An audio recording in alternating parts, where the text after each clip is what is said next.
प्रिय छात्रों, आज आपको प्रमुख बहुत आपका परीक्षा की दृष्टि से और पत्र व्यवहार की दृष्टि से बहुत मुख्य अंश आपको आज बताना चाहता हूँ। 8वीं कक्षा का आप लोगों को यह मुख्य बिंदु है, क्योंकि आप 8वीं कक्षा में यह सीखे तो 10वीं कक्षा तक परीक्षा की दृष्टि से आ जाते हैं। आज चिट्ठी पत्र कैसे लिखना है उसके बारे में जानकारी प्राप्त करेंगे। देखिए, चिट्ठी पत्र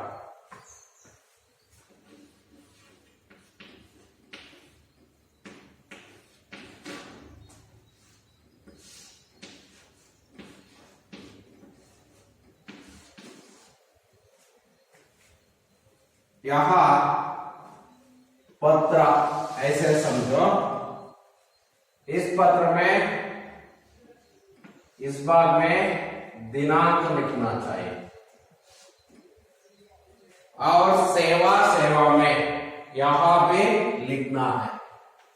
से का मतलब फ्रॉम अथवा इन द।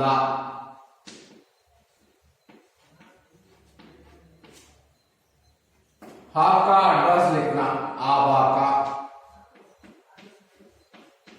यहां सुधा इधर दे दिया है, सुधा 8वीं कक्षा सरकारी स्कूल मैसूर।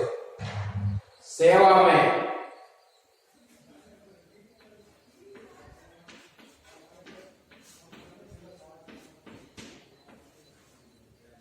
मुख्य अध्यापक,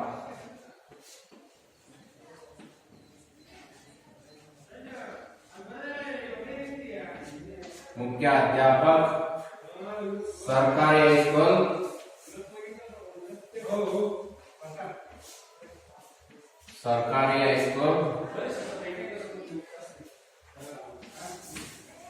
और स्थान का नाम लिखना है। मैं एक बार पढ़ना चाहता हूँ। आदरणीय महोदय, विषय 3 दिन की छुट्टी की प्रार्थना हेतु उपर्युक्त विषय के संबंध में आपसे निवेदन है कि दिनांक डैश से दिनांक डैश तक मुझे अपने भाई की शादी में भाग लेने के लिए बेंगलुरु जाना है, इसलिए मैं विद्यालय नहीं आ सकती। अतः आपसे प्रार्थना करती हूँ कि इन दिनों की छुट्टी देने की कृपा करें। धन्यवाद सहित आपका आज्ञाकारी छात्रा। दोबारा बोलना चाहता हूँ। आदरणीय महोदय, 3 दिन की छुट्टी की प्रार्थना हेतु उपर्युक्त विषय के संबंध में आपसे निवेदन है कि दिनांक डैश से डैश तक मुझे अपने भाई की शादी में भाग लेने के लिए बेंगलुरु जाना है, इसलिए मैं विद्यालय नहीं आ सकती। अतः आपसे प्रार्थना करती हूँ कि इन 3 दिनों की छुट्टी देने की कृपा करें। धन्यवाद सहित आपके आज्ञाकारी छात्रा सुधा। अभिभावक के हस्ताक्षर। ಒಂದ್ಸಲ ನೀವು ನೋಡ್ಕೊಳ್ಳಿ ಮಕ್ಕಳೇ, ಓದ್ಕೊಳ್ಳಿ, ಆಗ ನಿಮ್ಗೆ ಹೇಗೆ ಪತ್ರ ಬರೀಬಹುದು ಅನ್ನೋದು ಗೊತ್ತಾಗ್ತದೆ. ನೋಡೋಣ, ಹಾಗಾದ್ರೆ ನೋಡ್ತಾ ಇರಿ.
कहीं होना तो पड़े अलवेला पे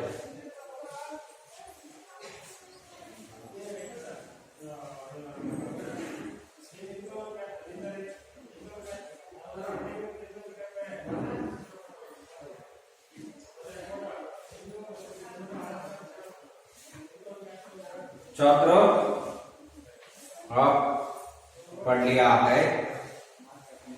पढ़ने के साथ साथ आप लिखने को भी सीखना चाहिए। यहाँ देखिए कैसे सीखना है, पढ़ना के साथ कैसा लिखना सीखा है।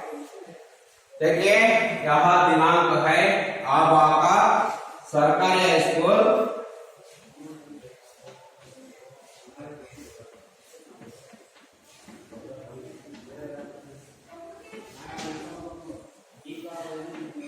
हेब्बಳ್ಳಿ अथवा ಇಲ್ಲಿ मैसूर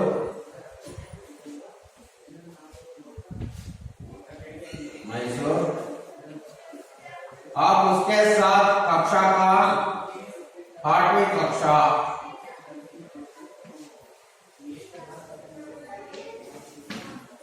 उसके बाद यहाँ महोदय आदरणीय महोदय या महोदय विषय लिखना। उसके बाद विषय क्या है? विषय 3 दिनों की छुट्टी की प्रार्थना पत्र।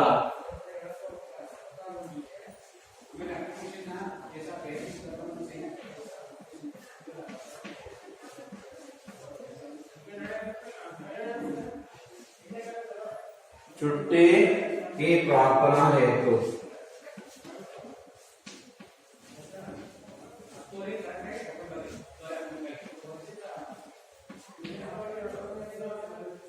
उसके बाद विषय लिखना है उपयुक्त विषय के संबंध में।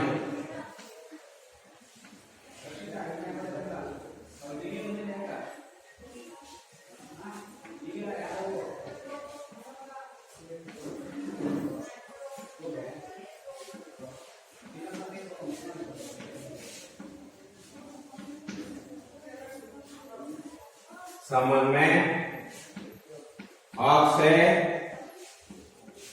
निवेदन है कि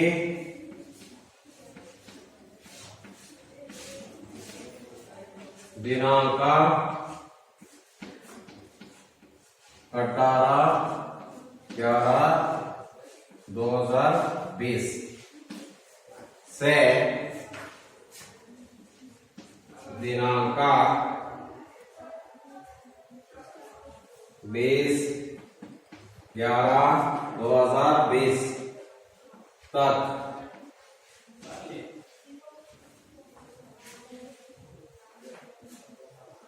मुझे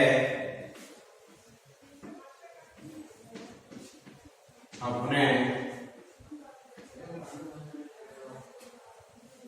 भाई की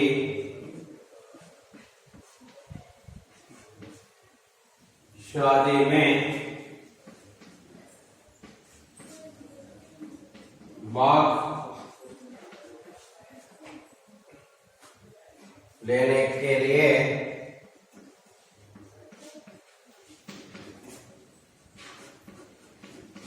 बेंगलोर जाना है।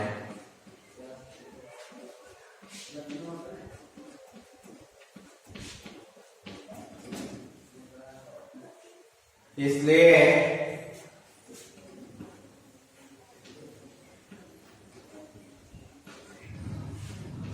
मैं विद्यालय आ नहीं सकती है।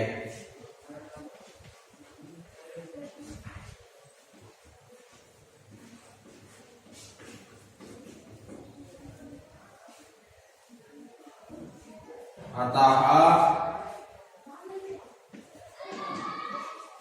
आपसे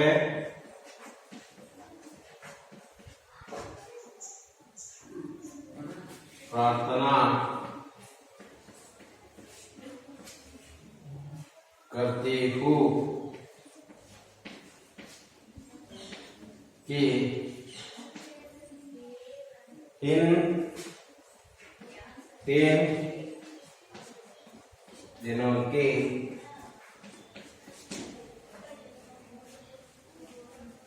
उनकी छुट्टी देने की कृपा करें।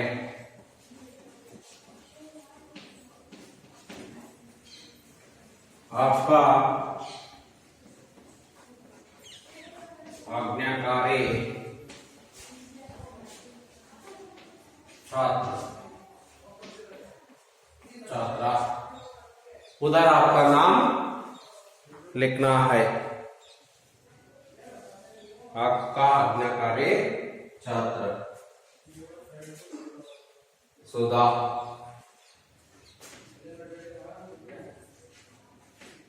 धन्यवाद।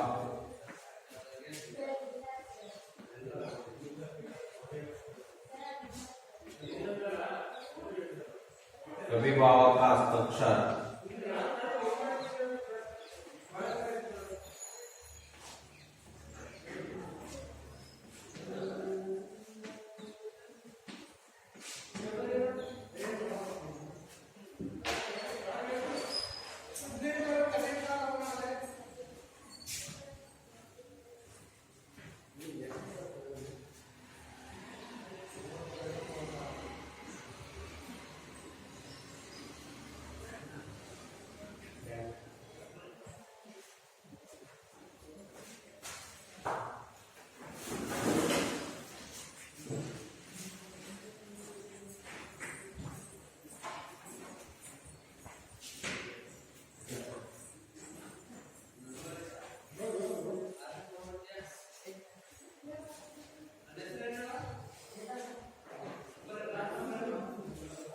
ನೀವು ಇದನ್ನ ಬರ್ಕೊಳ್ಳಿ, ಕಲ್ತ್ಕೊಳ್ಳಿ, ನಿಧಾನಕ್ಕೆ ಬರ್ಕೊಳ್ಳಿ.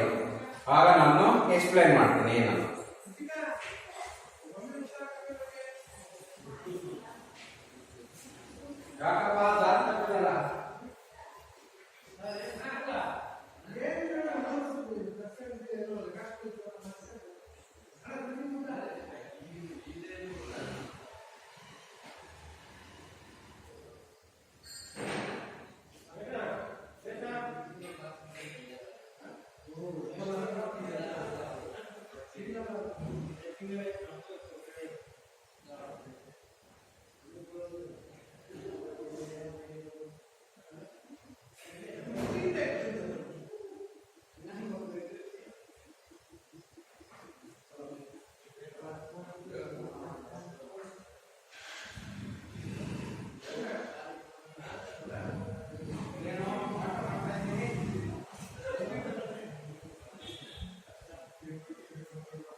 ಮಕ್ಕಳೇ ನೋಡಿ ಚುಟ್ಟಿ ಪತ್ರ ಅಂದ್ರೆ ರಜೆ ಪತ್ರ, ರಜೆ ಬೇಡಿಕೆ ಪತ್ರ ಅಥವಾ ರಜಾ ಪತ್ರ, ದಿನಾಂಕ ಬರಬೇಕು.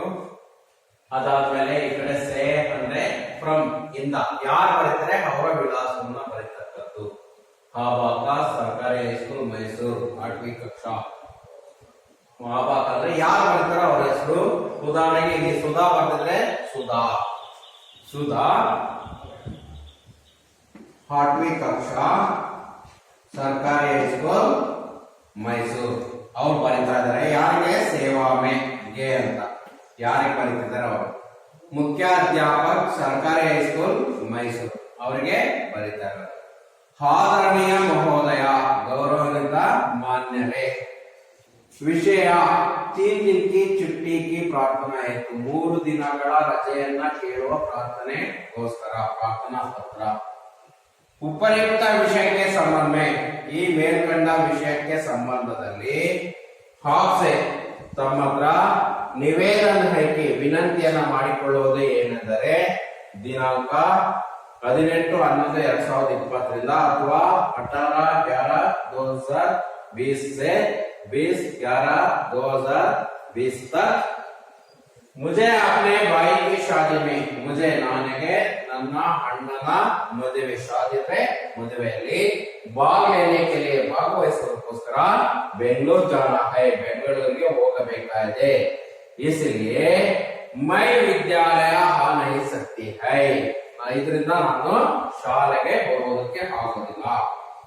अतः आपसे प्रार्थना करती हूँ, ನಾನು ನಿಮ್ಮ ಹತ್ರ ಪ್ರಾರ್ಥನೆಯನ್ನ ಮಾಡುತ್ತಿದ್ದೇನೆ ಏನೆಂದರೆ, इन 3 दिनों की छुट्टी देने के कृपा करें, ಈ 3 ದಿನಗಳ ರಜೆಯನ್ನ ನನಗೆ ದಯಮಾಡಿ ಕೊಡಿ. ಧನ್ಯವಾದ. आपका आज्ञाकारी छात्र, ತಮ್ಮ ಆಜ್ಞೆಯನ್ನ ಪಾಲಿಸುವಂತಹ ವಿದ್ಯಾರ್ಥಿನಿ ಸುಧಾ. ಅಭಿಭಾವಕ ಹಸ್ತಾಕ್ಷರ ಅಂದ್ರೆ ಪೋಷಕರ ಸಹಿ.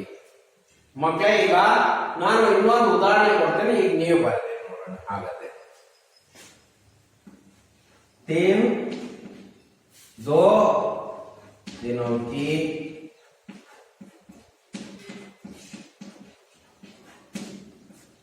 छुट्टी मांगते हुए अपने कक्षाध्यापक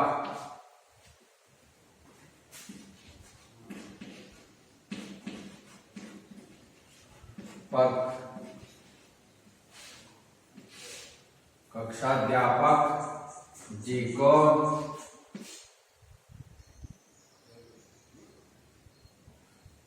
को एक पत्र लिखिए. ನೋಡೋಣ, ಈಗ ನೀವು ಪ್ರಯತ್ನ ಮಾಡಿ ಮಕ್ಕಳೇ, ಒಂದು ಪತ್ರ ಬರೆಯೋದಕ್ಕೆ. 2 दिन का छुट्टी मांगते, ಹಾಗಾದ್ರೆ 2 ದಿನಗಳ ರಜೆಯನ್ನ ಕೇಳುತ್ತಾ ತಮ್ಮ ಕಕ್ಷಾಧ್ಯಾಪಕರಿಗೆ ಒಂದು ಪತ್ರವನ್ನ ಬರೆಯಿರಿ. ಕಕ್ಷಾ ಅಧ್ಯಾಪಕ ಅಂದ್ರೆ ತರಗತಿ ಅಧ್ಯಾಪಕರಿಗೆ ಒಂದು ಪತ್ರವನ್ನ ಬರೆಯಿರಿ. ನೋಡೋಣ, ಬರೆಯಿರಿ ಹಾಗಾದ್ರೆ.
ಮಕ್ಕಳೇ ಬರೋದಾ? ಹಾಗಾದ್ರೆ ಇಲ್ಲಿ ಸ್ವಲ್ಪ ಬದಲಾವಣೆ ಮಾಡಿದ್ರೆ ಇಲ್ಲಿ ನೋಡಿ ಈಸಿ ಮೆಥಡ್ ಅನ್ನ ಹೇಳ್ಕೊಡ್ತೀನಿ ಹೇಗೆ ಅಂತ. ತೀನ್ ಇದೆಯಲ್ಲ, ಇಲ್ಲಿ ದೋ ದಿನ ಅಷ್ಟೇ. दो दिन की छुट्टी प्रार्थना पत्र. ಇಲ್ಲಿ ಇದನ್ನೇ ಬೇಕಾದ್ರೆ 18 ಬಾಯಿ ಕಿ ಶಾದಿ ಬೇರೆ ಕಾರಣವನ್ನು ಕೊಡೋಣ.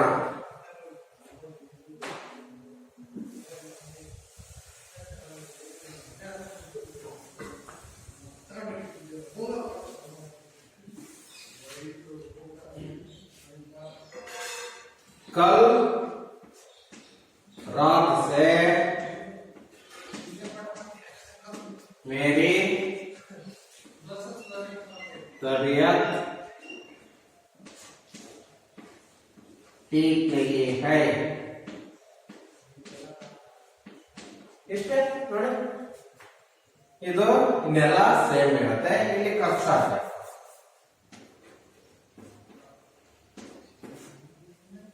से दिनांक से आबाका 8वीं कक्षा सरकारी स्कूल मैसूर. सेवा में कक्षा अध्यापक सरकारी स्कूल मैसूर महोदय. विषय 2 दिन की छुट्टी की प्रार्थना हेतु. उपयुक्त विषय के संबंध में आपसे निवेदन है कि दिनांक 18/11/2020 से दिनांक 19/11/2020 तक कल रात से मेरी तबीयत ठीक नहीं है, इसलिए मैं विद्यालय आ नहीं सकती है. अतः आपसे प्रार्थना करती हूँ कि इन दो दिनों की छुट्टी देने की कृपा करें. आपका आज्ञाकारी छात्र सुधा. ಇಲ್ಲಿ ಅಭಿಭಾವಕ ಹಸ್ತಾಕ್ಷರ. ಇಷ್ಟು ಬದಲಾವಣೆ ಮಾಡಿ ಸಾಕು, ನೀವು ಪತ್ರವನ್ನು ಇನ್ನೊಂದು ಬಂದಾಗ ಆಯ್ತು. ಹೀಗೆ ಬದಲಾವಣೆಯನ್ನ ಮಾಡ್ರೆ ನೀವು ಪತ್ರ ಬರೆಯೋದನ್ನ ಕಲಿಬಹುದು. ಇದಾದ್ಮೇಲೆ ಮಕ್ಕಳೇ ಇನ್ನೊಂದು ಪತ್ರ ಕೊಡ್ತೀನಿ. ಇದು ಪಾರಿವಾರಿಕ ಪತ್ರ. पर्यटन जाने के लिए अपने पिताजी से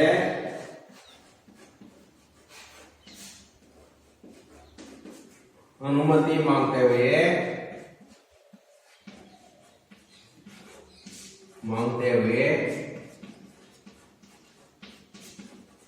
एक पत्र लिखिए.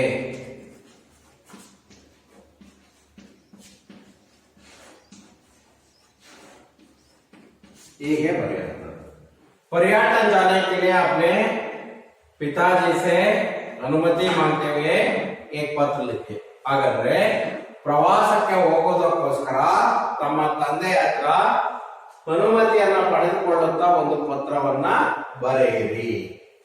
ಈಗ ಪ್ರಯತ್ನ ಮಾಡಿ ಇದನ್ನ ಹೇಗೆ ಬರೆಯೋದು ಅನ್ನೋದನ್ನ ಪ್ರಯತ್ನ ಮಾಡಿ. ಇಲ್ಲಿ ಮಕ್ಕಳೇ ಇಲ್ಲಿ ಸೇ ಮತ್ತೆ ಸೇವಾಮೆ ಚೇಂಜ್ ಆಗ್ತಾ ಹೋಗುತ್ತೆ, ಗೊತ್ತಾಯ್ತಾ? ಈ ಕಡೆ ಸೇ ಬರುತ್ತೆ, ಸೇವಾಮೆ ಕೊನೆಯಲ್ಲಿ ಬರುತ್ತೆ. ಹಾಗೆ ಒಂದು ಪ್ರಯತ್ನ ಮಾಡಿ, that is right or wrong, ಅದು ಸರಿಯಾಗುತ್ತೋ ತಪ್ಪಾಗುತ್ತೋ ಒಂದು ಪ್ರಯತ್ನ ಮಾಡಿ, ಆಮೇಲೆ ನಾನು ತೋರಿಸ್ತೀನಿ ಹೇಗೆ ಬರೆಯೋದು ಅಂತ. ಓಕೆನಾ ಮಕ್ಕಳೇ? ಪ್ರಯತ್ನ ಮಾಡಿ. ಹಾಗಾದ್ರೆ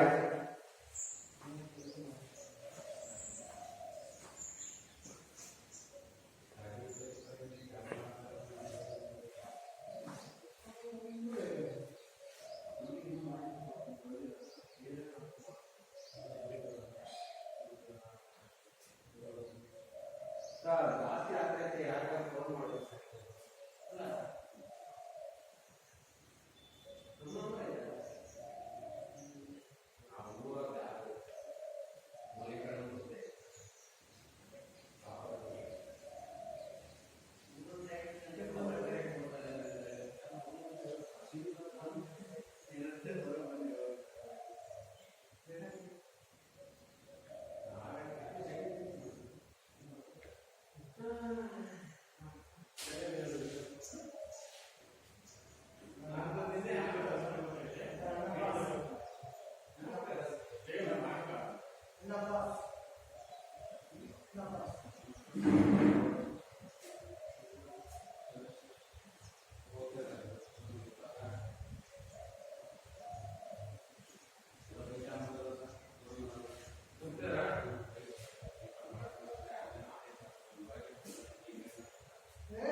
मतलब ನೋಡಿ पर्यटन जाने के लिए अपने पिताजी से अनुमति मांगते हुए पत्र लिखे ನೀವು ಬರ್ದಿದ್ದೀರಾ ಅನ್ಕೊಂಡಿದ್ದೀನಿ ಪ್ರಯತ್ನ ಮಾಡಿದ್ದೀರಾ.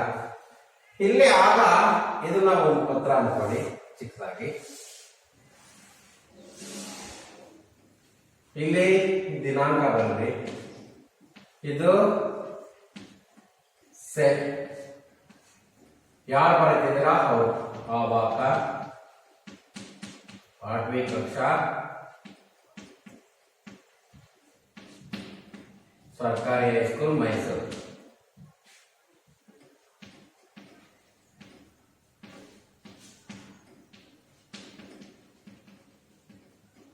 ಅದಾದ್ಮೇಲೆ ಇಲ್ಲಿಗೆ ಪೂಜ್ಯ ಪಿತಾಜಿ,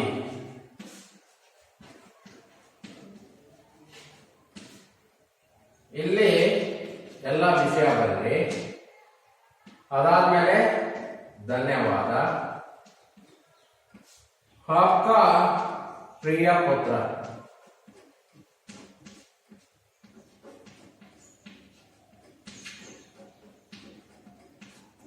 नेक्स्ट ಇಲ್ಲಿ ಸೇವಾ में ಯಾರಿಗೆ ಬರೀತಿದ್ರ ಅವರಿಗೆ ಗೆ ಅಡ್ರೆಸ್, ನಿಮ್ಮ ತಂದೆ ಹೆಸರು, ಅವ್ರ ವಿಳಾಸವನ್ನು ಬರೆಯಿರಿ. ಇಲ್ಲಿ ನೀವು ಯಾರು ಬರ್ತಿದ್ರ ಅವ್ರ ಸೈನ್. ಆವಾಗ ಪೂಜ್ಯ ಪಿತಾ 8वीं कक्षा ಸರ್ಕಾರಿ. ಈ ರೀತಿಯಾಗಿ ಪತ್ರವನ್ನ ಈ ಪತ್ರಕ್ಕೆ ಬರೆಯುತ್ತದೆ. ಇನ್ನೊಂದು ಪತ್ರ ಕೊಡ್ತೀವಿ ಮಕ್ಕಳೇ, ಬರೀ ನೋಡೋಣ. परीक्षा की तैयारी के बारे में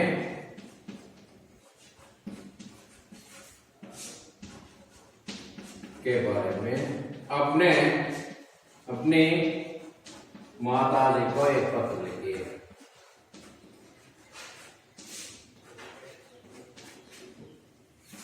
एक पत्र लिखिए. ಹಾಗಂದ್ರೆ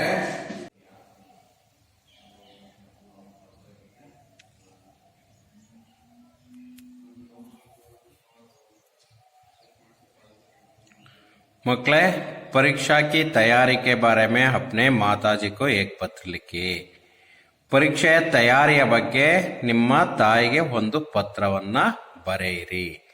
ಇದನ್ನ ನೀವು ಮನೆಯಲ್ಲಿ ಪ್ರಾಕ್ಟೀಸ್ ಮಾಡಿ. ಪರೀಕ್ಷೆಗೆ ತಯಾರಿ ಬಗ್ಗೆ ತಮ್ಮ ತಾಯಿಗೆ ಒಂದು ಪತ್ರವನ್ನು ಹೇಗೆ ಬರೆಯೋದು ನೋಡಿ. ಈ ಕಡೆ ನಾನು ಬರ್ದಿದ್ದೀನಿ, ಅದೇ ತರ ನೀವು ಎಲ್ಲದನ್ನು ಬರೆದು ಅದಾದ ಮೇಲೆ ಏನ್ ಮಾಡ್ಬೇಕಂದ್ರೆ ವಿಷಯ ಮಾತ್ರ ಬದಲಾವಣೆಯನ್ನ ಮಾಡ್ತಕ್ಕದ್ದು ಮಾಡ್ರೆ ನಿಮಗೆ ಅಲ್ಲಿಗೆ ಸರಿಯಾಗತ್ತೆ. ಹಾಗೆ ಬರ್ಕೊಂಡು ನೀವು ಪ್ರಾಕ್ಟೀಸ್ ಮಾಡಿ. ಈ ರೀತಿ ಯಾವುದೇ ಪತ್ರಗಳು ಕೊಟ್ಟರು ಸಹ ನಿಮಗೆ ಬರೆಯೋದಕ್ಕೆ ಬರಬೇಕು. ಯಾವುದಾದ್ರೂ ಸಹ ನಿಮಗೆ ಸಮಸ್ಯೆಗಳಿದ್ರೆ ನೀವು ನೇರವಾಗಿ ಕಾಂಟ್ಯಾಕ್ಟ್ ಮಾಡ್ಬೋದು. ಆಮೇಲೆ ನೋಡಿ, ಈ ರೀತಿ ಪ್ರಾಕ್ಟೀಸ್ ಮಾಡೋದ್ರಿಂದ ನಿಮಗೆ ಯಾವುದೇ ಪತ್ರವನ್ನು ಬರೆಯೋದು ನಿಮಗೆ ಬಹಳ ಸುಲಭ ಆಗುತ್ತೆ ಮಕ್ಕಳೇ. ಹಾಗಾಗಿ ಆ ರೀತಿ ಪತ್ರಗಳನ್ನು ಬರೆಯೋದಕ್ಕೆ ನೀವು ಪ್ರಾಕ್ಟೀಸನ್ನು ಮಾಡಿ ಅಂತ ಹೇಳ್ತಾ ಈ ಪಾಠವನ್ನು ಮುಗಿಸ್ತಾ ಇದ್ದೇನೆ. ಈ ರೀತಿ ಪ್ರಾಕ್ಟೀಸ್ ಮಾಡೋದನ್ನು ನೀವು ಕಲ್ತ್ಕೊಳ್ಳಿ ಮಕ್ಕಳೇ.